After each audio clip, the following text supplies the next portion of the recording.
Well, good afternoon, everybody, and welcome back to Robmotive JT. Today we're tackling another Jeep mod for my wife's Jeep.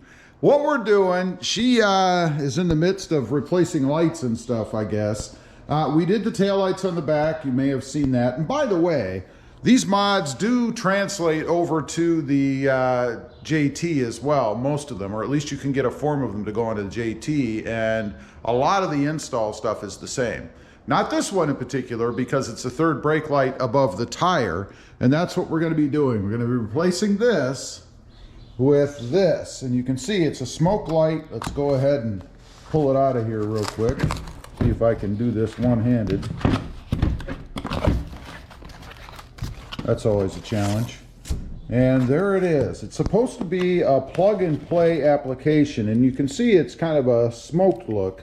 So it's going to look a little bit different than what she has up there now, just to smoke out the back a little bit. And again, there's the plug. It's supposed to be a plug and play.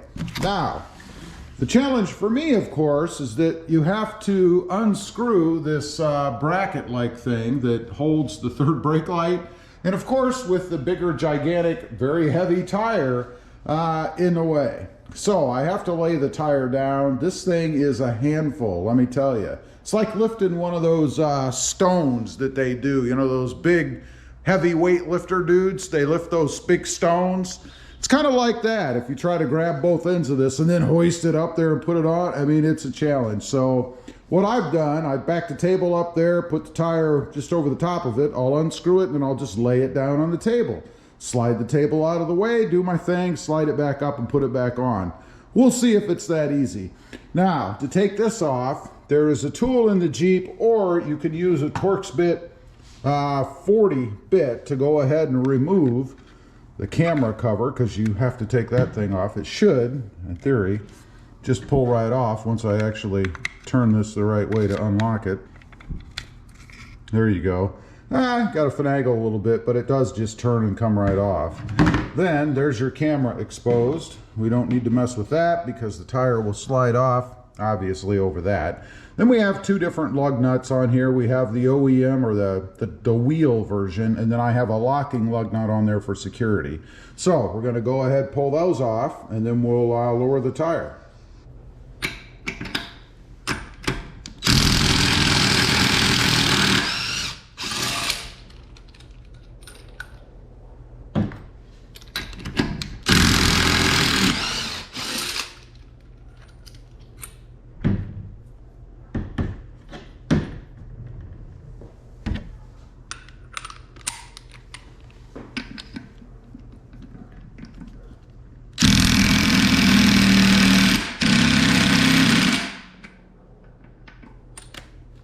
That's going to take some human power.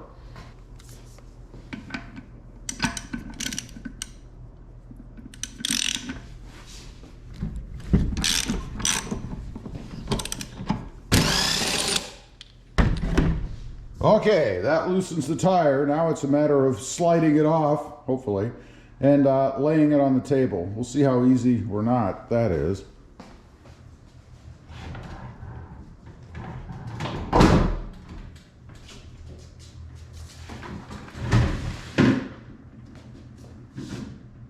And there you have it. That really wasn't too bad.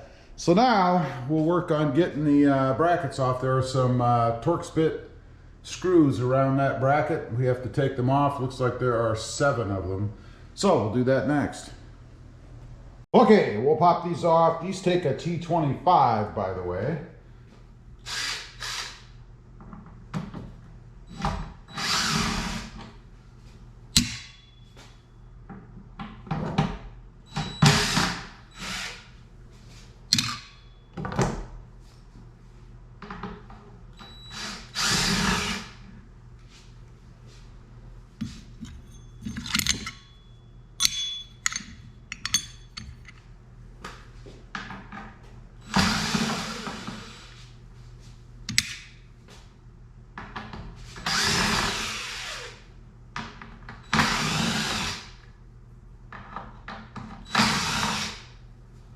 Okay, one thing to note, there are bigger and smaller, 2 big ones at the bottom.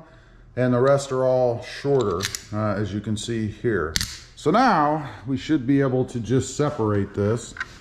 Again, don't know if I can do it one-handed or not, but it does just separate out. So let me work on that. And by the way, if you're wondering what this is her extra light inside of the tire. It's just a plastic LED thing that lights up when she hits the brakes. So let's go ahead and see about separating this out. There may be, I don't recall if there was a screw up top. I don't think there is. It's going to be interesting to see how in the world this thing is held on. So let me go ahead and separate this apart. Again, it just comes apart like that, and then we'll take a look.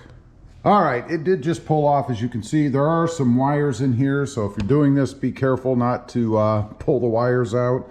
There's 2 screws, one here and one here. Looks like I need to remove and then unplug it right here, and that should free the light so I can put the new one in and screw it down.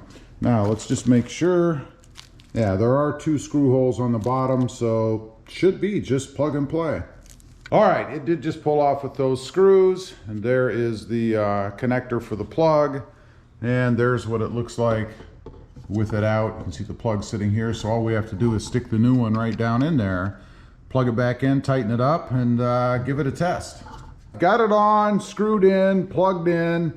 Everything fits really nicely, so I gotta say, let's see, who is the brand on this? Oracle Lighting. Pretty good job, and there's the part number, and I'll leave a link down below if there is one, but that's the part number for this if you're interested.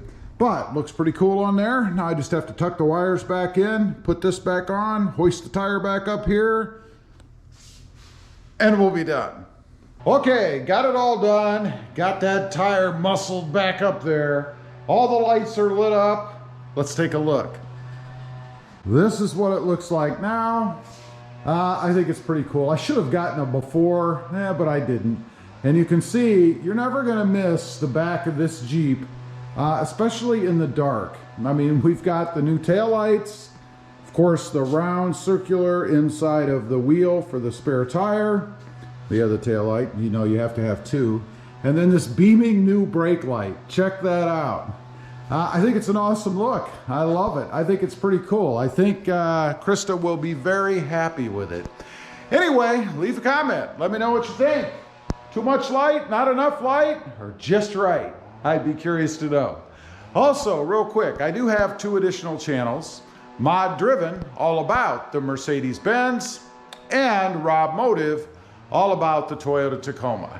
Check them out, and if you're interested, why not subscribe? And while you're at it, smash the subscribe button here too. Thanks for watching. Stay safe out there. Bye.